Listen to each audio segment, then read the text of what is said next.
keep your questions a bit brief. Don't make it a commentary. About a minute or two, which sometimes happens at some forums like these. So just keep it brief. So I'll sort of get the ball rolling with a few questions from Deshal. You spoke a lot about what's wrong with the economy. What do you think is right in the economy? Yeah, what is right? I think if you look at, there are two sectors that I think we have super opportunity in. One is in tourism and the other is in logistics. And I think those two sectors, I think tourism is an area where we have now about 2 million arrivals a year. And if you look at a country like Laos, which has got, I wouldn't say a patch on the attractions that we have, and they attract more than 5 million per year. So I think that is again a sector where there is significant aggregate impacts, where there are other things like suppliers in the tourism sector and so on. Where the multiplier effects of tourism are very significant. So we need to, that is one area where we need to position ourselves effectively to take advantage of the opportunity that is, I think, right at our doorstep.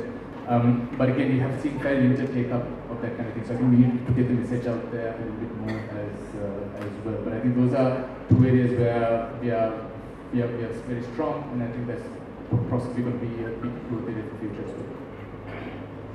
Right now, there's a lot of discussion. Governments pushing for these trade deals. Singapore, China. Every other week, you're hearing something about a trade deal. Given the problems in the economy, are we in the right position to sign these deals, or is it too premature, or are we too late to sign these deals? And do we have the right exports of goods and services to actually make sure these deals actually work for us without a lot of the problems with the past deals with India and things like that? So exports have two sides to it. Right? One is the supply capacity, and second is market access. So the trade agreements will help us out in terms of our market access side of it, but it doesn't address our supply capacity. So I would think that it's not going to be the answer to all our problems, but it's an answer. It's part of the answer.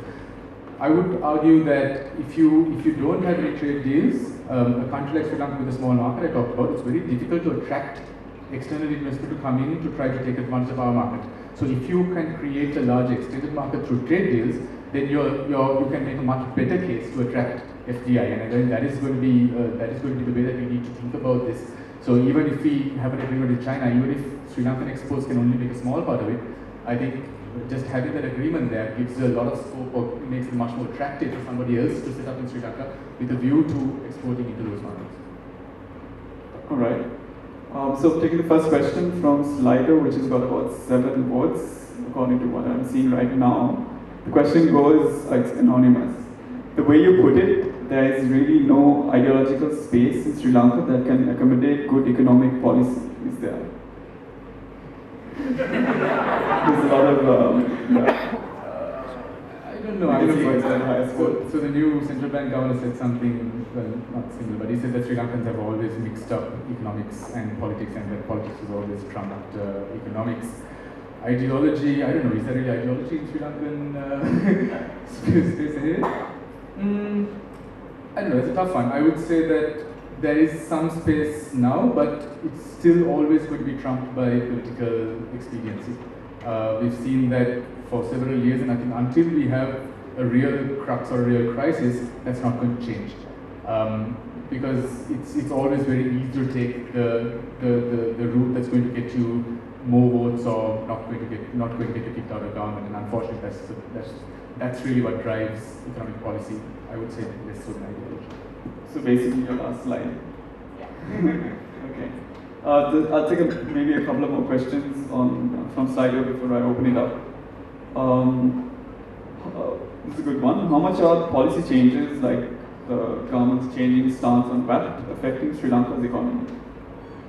So, whenever somebody is looking at investing in a country or expanding a business and so on, you want to have a certain degree of policy certainty, right? So, for example, if you're setting up a business where you want to export something, and an important assumption in that is that you have a certain tax level on your raw material inputs. And if the next day the government suddenly says, look, we're going to increase the taxes on that raw material input, your entire business model gets messed up. So for any economic activity, you need to have a degree of policy consistency. Usually, what you would expect is for either like an annual process, usually with a budget, or even ideally like a medium-term policy framework, which spells out the direction of policy over a period of time. What we have in Sri Lanka, what we have seen for several years, is ad hoc changes. We have the midnight gazette for several taxes and so on, and that is a nightmare for any company, anybody who's trying to plan something in the economy. Whenever you have changes in policies that are affecting business, it becomes very difficult to conduct your activities in the way that you have planned. So I would say it's a very adverse impact. Some people argue that, look, it's a coalition government, so obviously you're going to have disagreements. I would say that even in a coalition government, it's healthy to have disagreements, it's healthy to have debate, but you should internally come to a consensus, and when you go public, you should go and speak in one voice. Then you're able to make sure that those policies don't get changed. The other way to sort of look at it is, I guess, is businesses in Sri Lanka and the economy as a whole who dependent on policymakers to sort of show the right direction or businesses that they should get into. Is it too much of a dependency? For example, I think a lot of people are waiting on the Prime Minister's policy statement. It's been delayed for a month or two now. Are we too dependent on such big policy statements or things like that for businesses to move on, or is it a bit of complacency, or is there like a disruption? So I think it's quite a common sentiment that Sri Lankan businesses generally doesn't think big enough and isn't very risk-taking and doesn't go in a big way. I think part of that is the fact that again we've gone through a long period of economic stress during the war and everything. So people have generally got a mindset of consolidation and kind of holding your ground rather than expanding your boundaries in a big way. So I think there's some value to your point as well. But I think it's more of this concern of the significant impact that these policies have on your business, particularly things like taxation policy, things like your trade agreements and so on. Those do have a significant impact on your economy. And whenever there's this kind of expected announcement, you generally wait to see how that is going to affect your businesses as well. So I think that I can understand to an extent why that thinking is there, but I do have sympathy for your initial postulation as well. I think this sort of answers the question. Surprising you did not touch on the attitude of people, unwillingness to allow the status quo change. So that sort of covers it, unless you have any more points. So if there are any questions from the audience? This is Ramakrishnan. Purely from the economic factor, would you suggest the merger of North and East, because North contributes 4%, Eastern province contributes 6%. So purely from the economic factor, would you suggest a reorganization of provinces? I don't think a merger of that would have a significant economic impact, and I think the political ramifications of that would probably derail any potential benefit that you would see. But no, I don't think it's really an issue of that administrative structure that's holding the economies back there. I think it's again civil issues in terms of access to education, the access to infrastructure, the lack of, and those are factors that are not enabling businesses to go there and invest. So it's an underinvestment in those areas, along with several other rural parts of the country also. So I would say that it's more factors that are common to the rest of the country, but further accentuated by the fact that those are post-conflict regions that have got their existing infrastructure and their existing labor forces decimated over the last 3 decades. So I think those are the ways. Right. Any other questions? I think there was someone at the front. Put your hands up a little bit more high so that I can see. What do you think should be the immediate economic priorities for this? And do you think we are in a debt trap? Do you say we're in a debt trap? I think with the IMF loan, with the new central bank governor, and with the fact that we were able to get that last sovereign bond, I think we should be able to get out of the current kind of immediate crisis that we have. That said, if we don't change our government expenditure and government revenue structures that we spoke about, I think we would get ourselves into deeper trouble going forward. So it's not sustainable to just keep relying on being able to roll over your debt. You have to do that, but you need to also focus significantly on cutting down your absolute creation of debt as well. So that would be my answer to your question on the debt trap. In terms of the priorities, it's just basically that penultimate slide that I had. Things of rationalization of government expenditure, improvement of government revenue, focusing on export-oriented FDI to drive our exports, reform of education, and then reorienting the objectives of the state. All right, any other questions? Yeah.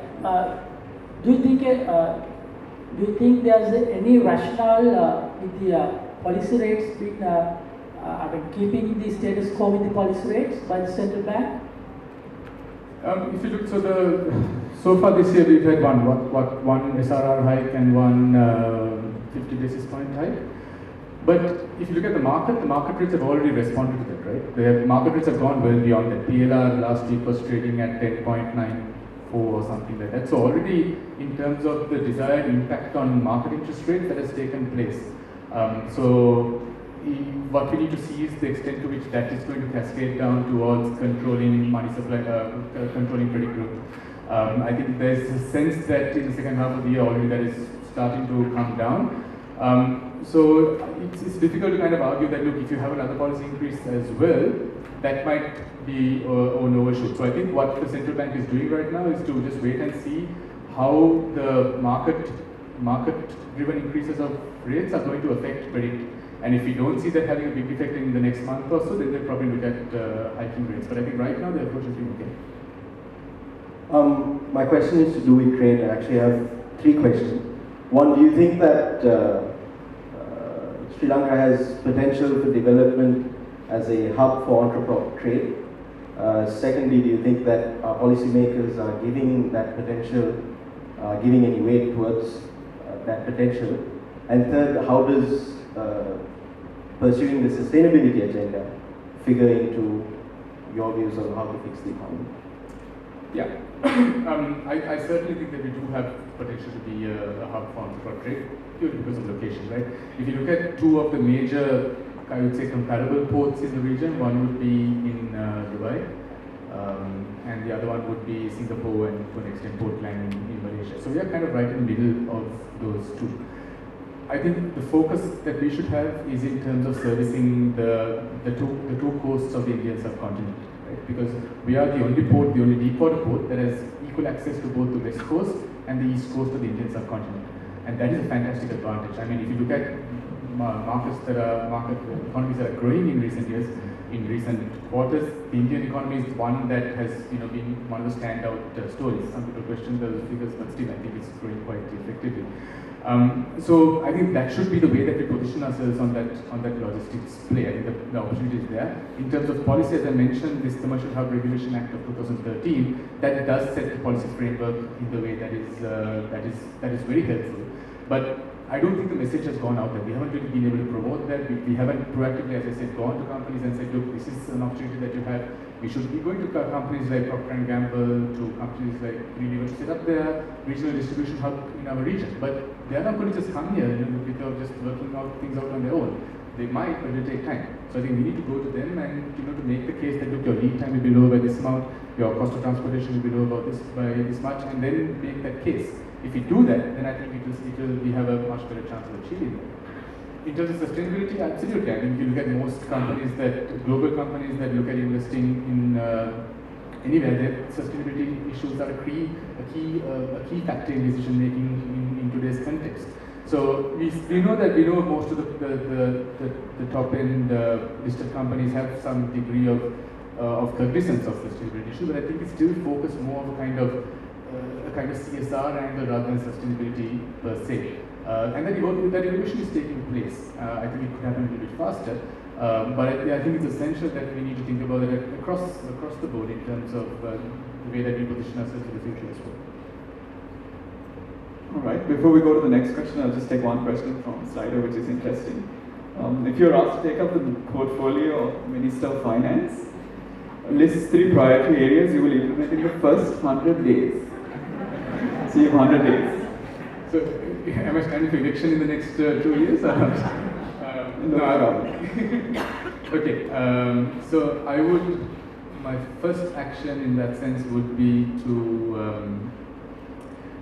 steps towards on state-owned enterprises, because I think that is an area where you can actually have a fairly quick win and something that can be actionable in a reasonably short space of time. So I would look at listing shares of certain public companies. I think that would I think create a better sense in terms of management accountability, in terms of competition, and also helping develop the financial market also. So I think that has got a number of positives that you can draw from that. The next thing that I would do would be in terms of some steps towards rationalization of in terms of revenue generation is again an absolute priority. I would basically take steps towards better digitalization of the Indian revenue system, to ensure that you're going to have better access to information in terms of being able to capture transactions and have less leakages. And at the same time, I think we can also look at things like you can look at certain things along the lines of the third thing would be mainly in terms of the targeting of subsidies and transfers. Again, you can use technology in a much more effective way now to target the way that we use fertilizer subsidy, to target the way that we, even in terms of education spending, that again, there's a system where you can have much better means testing to ensure that the subsidy or free education goes to people those who actually need it. So yeah, I think those three would be what I do. So definitely no confidence motions. All right. Confident of that. Okay. Any other questions? Keep voting in on the slide while continue looking at it, but we'll take some more questions from the floor. I see one at the back there. Okay. When there is a problem in the current account, do you suggest more deeper into capital market liberalization? I don't think the timing is right for capital market liberalization right now. I think the fact that we have very thin reserves and a very tricky kind of external repayment balance, if we open up right now, there's a risk of some degree of short-term flight. So I think the timing is wrong. Going forward, of course, yes, it is actually constructive to have deeper capital market liberalization, but it needs to be done in a gradual process, and you do the small things first and more incrementally. But right now, I think we should hold our ground on this. And when there is a problem with the current account, do you think it's better to go with the government expenditure other than, because the IMF is concerned about government expenditure of 5 points. So do you think it is a better way to go rather than going for the deficit? So the quick fix is really in terms of revenue. Not the quick fix, sorry, the more substantive fix is in terms of revenue, and that's why they've done things like VAT, where you can get cash quite quickly.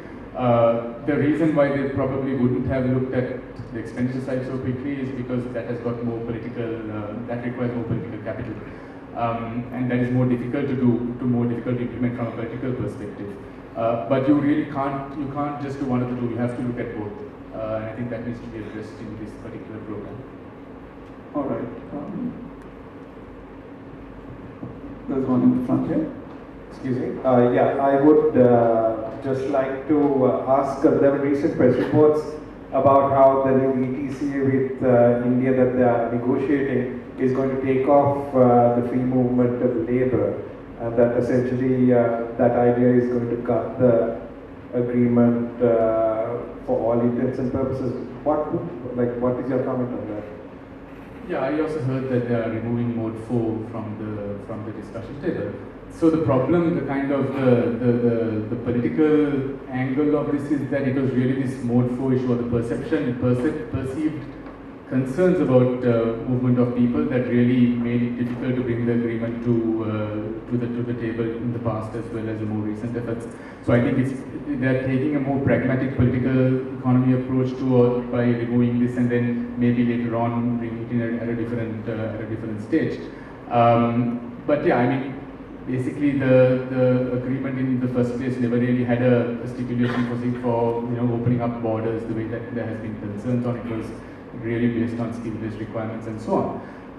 But yeah, I think it's purely a play on political pragmatism. The government was elected with so many pledges to give private sector more better environment, but the status quo is that they've increased the regressive taxation and impose price controls, things like that. and they want more time to fix the economy. How much more time would you give the elected representatives? I mean, how fair is it on the part of the people who elected them? So I think the best way this captured is in November last year. So on the 5th of November, the PM gave a very good vision for the economy in his address to Parliament, where he spoke about a lot of the stuff that we discussed today. And then exactly 16 days later, when the budget was done, when the budget was announced, it was almost entirely opposite in terms of how it was actually planned to be implemented. And again, it's just a situation of taking short-term, in this case, in some cases, pragmatic, politically pragmatic approaches. I don't know. I mean, it's not just this government that has been doing this thing going on for a long time. And I really think, as I said, until there is a crisis that we actually forced to dig ourselves out of this hole, I don't think anything is going to change.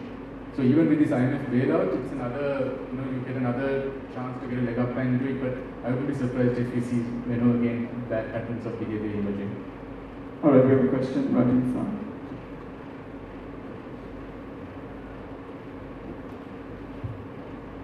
With the very low unemployment and the very low labor force participation rate, where are we going to find workers to grow this economy? I think it was mentioned that lots of the private sector is finding it difficult to fill in, so are we going to, and with the lack of skills, where are the workers going to come from? Do we have to import labor? So I think the first thing is to make sure that we utilize the labor resources that we have effectively. So the things I spoke about where labor resources are trapped in inefficient sectors, you need to move out of those sectors. And to do that, you need to reduce protection in those areas, or if it's in the government, to move out of those areas where the government is engaged in activities. So I think that's the first step. I think going forward, years down the line, we might have to look at import of labor as well. From just a practical perspective, I wouldn't be surprised if that eventually, if it comes to that. I mean, our population, we are still at a reasonable level in terms of the demographic shift. We're not come down to the detrimental part of it yet, but we are past our prime. So definitely going forward, our simple demographics will entail that we would need to have some kind of import of labor as well. All right, the last question from the floor. Yes. From the back, I've got a question about realistic expectations, Deshal. Firstly, thank you for quite articulating the presentation. My question is, we've seen from 2015-16 budget that initially policies swing quite to the left, and then they swing quite to the right, and then swing back to the left. Can we expect any kind of policy consistency from this government without the whole thing just getting unhooked?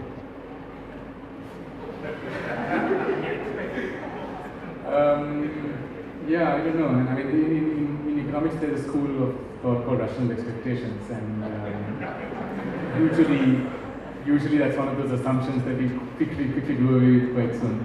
So no, I mean, we need to understand the kind of political realism as well, and I think it's important that we, whatever the way that civil society also advocates, it's important to keep that in the back of your mind also. Which is why I kept talking about some compromises. I mean, we talk about privatization of state-owned enterprises, which would probably be an ideal option. But if not, what would be a kind of happy middle ground? So I think we need to push on those things that have got keep in mind the pragmatic, the kind of the realities, and offer pragmatic solutions as well. And I think if we do that, then we should be able to get some of these things into the agenda over the next few years. So I'll try to take the last few questions in a bunch from Slido. Are we ready for the port city, and are we ready for Mr. Trump as US President? That's one part of your question. Are we ready to decloth the conditions under the IMF deal? And what can the government do to drive SMEs and startups? I don't think anybody's ready for Trump.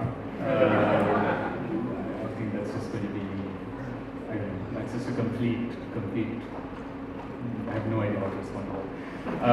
In terms of the port city, so I think actually the port city has got quite a lot of potential, because if it is implemented properly, because what you're doing is you're basically creating additional land space with the potential for creating new new leisure areas. They're talking about converting them into a financial city, which I think is still a bit, there's clarity on that. But I think there is potential to use that as a good extension to Colombo and to have an attraction for investment. But what is important is the rule-based framework in which that operates, because right now there's a lot of lack of clarity in terms of what it can be used for, what is the ownership structures, in terms of the environmental impacts. There's not a lot of transparency on those things as well. But I think if it is done properly, I think that there's a lot of potential and value that it can add to the urban space of Colombo and creating a modern marine city in that area. In terms of the IMF, I expect that we should be able to meet the first few tranches, the conditions required to get the first few tranches. So those are the relatively more straightforward ones in terms of revenue enhancement and so on. Where we might stumble, I think, is later on when we come into the more politically contentious areas where they talk about things like state-owned enterprises, where they talk about things like